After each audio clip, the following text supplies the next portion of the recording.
Afternoon, everyone. It's Captain Chandler with your police department. I'm here with Richard. We wanted to come to you this afternoon just to give you an update on our winter storm response and weather conditions, road conditions that are out there. So if you've gone outside, I hope you have. It looks like it's going to be a beautiful day. The sun is shining. It has really done wonders for melting all the ice and snow on our roadways. We've seen drastic improvement on our roadways, including the secondary roads. You may find some slush in some sections that has some shade, but overall, it's been great improvement out there.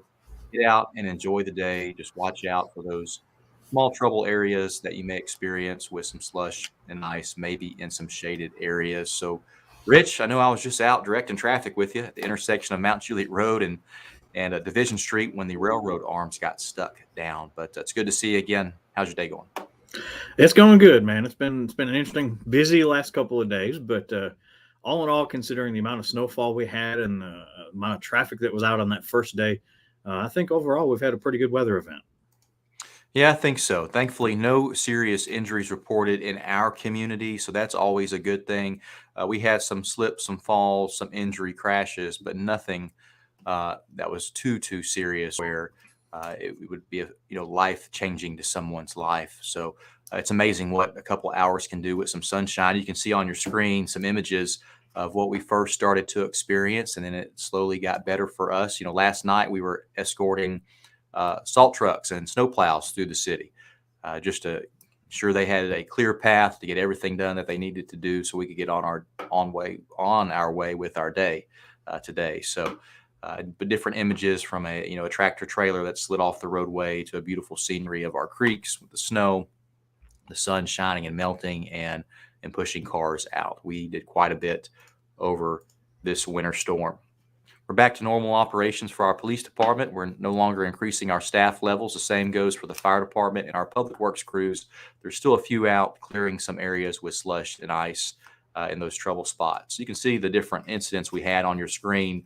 On January 6th, the first day of the storm, we obviously had more incidents with 78 stuck vehicles, 13 non-injury crashes, and 3 reckless driver calls. And then yesterday, not as many at all, 9 disabled vehicles, 5 non-injury crashes. There was 1 injury crash on the interstate and 2 reckless driver calls. And then today, we had 8 disabled vehicles that needed to be pushed off the roadway or helped out of a slick spot, or they spun off. 3 non-injury crashes, and the rest are zeros. So today, we think some people just wanted to get out a little extra early. The roads were not quite clear because it was not above freezing. The sun wasn't out yet, but folks, it's above freezing now. The sun's out. There's a lot of traffic out there. Our roads are clearing very quickly. You just have to watch out for those few trouble spots, maybe in some shaded areas. But before you get out, I hope you can clear the snow off your car. Rich, have you seen some of this driving around today? I've seen a few of it. Indeed, yeah, for sure. And in fact, I was actually guilty of it myself the first day on my work truck. When I finally came out, I had to make sure I cleared it off, and kind of took for granted, we have that message board on the back of the work truck. I didn't think about that until I got out driving around. I had to pull over safely and clear off that message board so I didn't have that fly off and hit somebody else's car. Yeah, absolutely. And that's what happens, folks. If you get up to any speed and you have this snowpack on your roof, it's going to fly off and hit something. And we just hope it's not a brick of ice when it does that. So just take a little extra moments, clear the snow off your vehicle so it doesn't fall down in front of your windshield when you stop or fly off and hit someone behind you. Just a little extra courtesy to everyone else that's out there on the road. And I think Rich has a weather update for us. It's interesting. Rich and I were talking yesterday. Since January 1, we've had quite the different weather events for us. 2022 is starting off pretty interesting. A tornado. We've had all the seasons. It got very warm one day, almost like summer-like, and we've had a winter storm, and we could have some flooding into Sunday, right? Yeah, indeed. And it's funny. Yeah, we've experienced basically all the seasons already in this first week-ish of the calendar year. And you can see right now we're hovering in the 42-degree range right now. And if you look at the temperatures coming up for this next week, right now we're currently expecting a high of 43 for today, low of 41 tonight. So it's not going to hit that freezing mark tonight, which is amazing. It's going to help our streets even better. Tomorrow they're expecting a high of 50. And then you just follow that roller coaster through the next few days this coming week. It's going to be pleasant during the day. And it's funny to say the 40s is pleasant, but when you consider what we've had the last couple of days, the 40s is pleasant. And then it's going to get down below freezing at nighttime. So just be careful with that extra moisture that's coming in this late this evening and into tomorrow. You got to watch out for those slick spots when it gets cold at night. Yeah, I just like to see the sun shining, and looks like we have plenty of that once we get through uh, tomorrow with the extra rain that's coming our way. But they're watching it. We could have some bands of rain that provide a little too much rain. It causes some flooding because you have the snow melt and the additional rain that could cause some issues. The Weather Service is watching it. They'll let us know should we have any advisories or watches or warnings, and we'll of course keep you updated. But you can see that rain out too.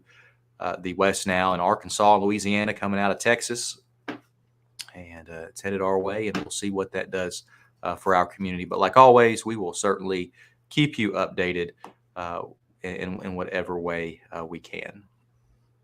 If you have any questions, type those in the comments. Anytime we do a live update, we like to take questions from our community. If you have some, just type them in, and we can get up to it. Ellie is, she's saying we could definitely use a break. And Ellie, I agree with you. I think we can. And just the kind words from Jennifer, just thanking our police department and everything we do to keep the community safe. Absolutely. And Joe Campano chiming in with Santa Fe. That road is just slightly out of our city limits, but it's in the area. It says it's a nightmare, all shade over here. So, Joe, hopefully the warmer temps will help you guys out there on Santa Fe. Just be careful. That's one of those roads you see maybe in a neighborhood that really didn't get any attention of salt or a snowplow, anything like that. You can see some slick spots, but we're just glad to see that. Our main roads, our secondary roads are doing pretty good. Of course, those neighborhood streets and maybe some shaded areas are going to have some slush still. Question from Christina. She has a abandoned vehicle in her neighborhood. What should she do? So, Christina, if you'll just call our police department and let us know if you have a tag number when you call our department. It's always helpful. We can begin to research who owns that vehicle, but we'll send an officer out to check on it to see what we can do to find the owner and get that vehicle removed for you.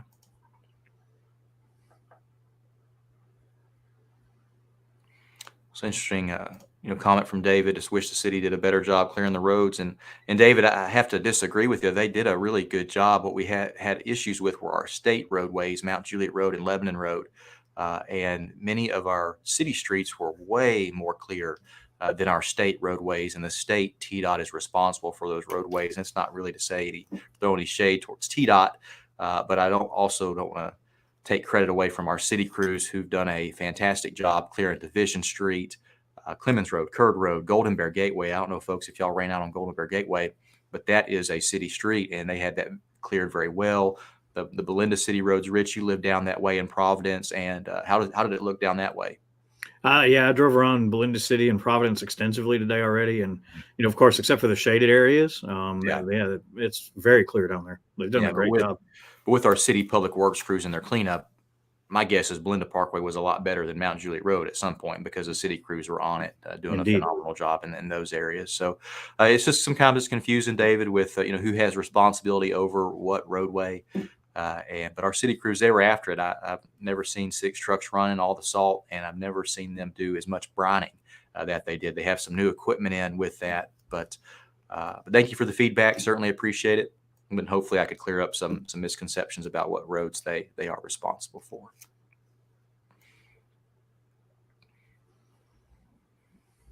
Rich, did you make it down to Adams Lane today? I had to see a question on Adams.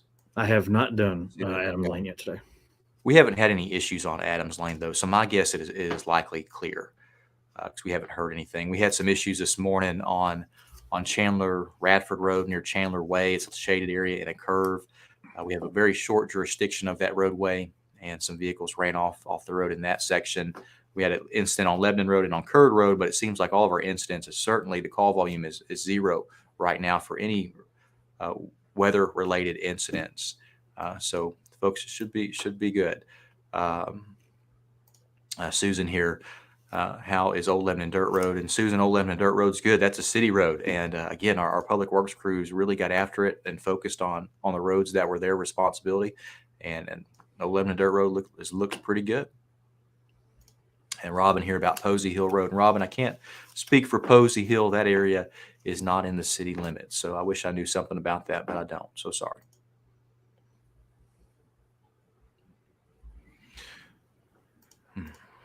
All right.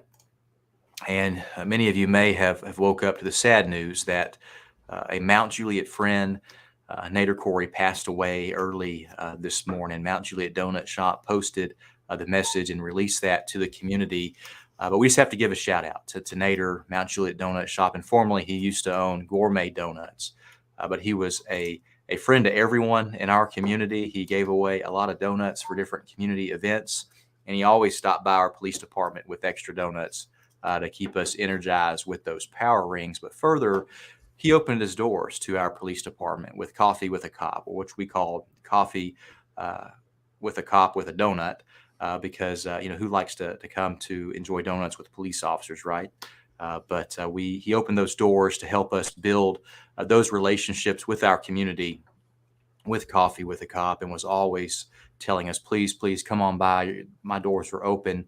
And further, he would always donate to our youth program, the Mount Juliet Police Explore Post 465. But he had a big heart. He was big for our community, a cheerleader for it, did so much for everyone, and was always friendly to anyone who walked into his donut shop, whether it was at the former Gourmet Donuts that he used to own or his new place, Mount Juliet Donut Shop. He even went into retirement and then just missed the community and reopened a new donut shop, Mount Juliet Donut Shop, which is on Nonneville Road now, and just to be with the community. So we have a lot of pictures of Nader. Some you can see displayed on the screen, and Nader will be deeply missed. Our hearts, our prayers go out to his family, his work family as well, and to all of our community members, because I know each of you that knew Nader, that went to either of the donut shops, you knew who he was, and you knew his kind heart and his friendliness. He never really was in a bad mood. He was always happy and welcoming to anyone who walked in his doors. Rich, you know Nader quite a bit too. You were always the one to open those doors to at our office and invite him in. Yeah, Nader was a great guy and an old wise soul. He was always fun to stand around and chat with.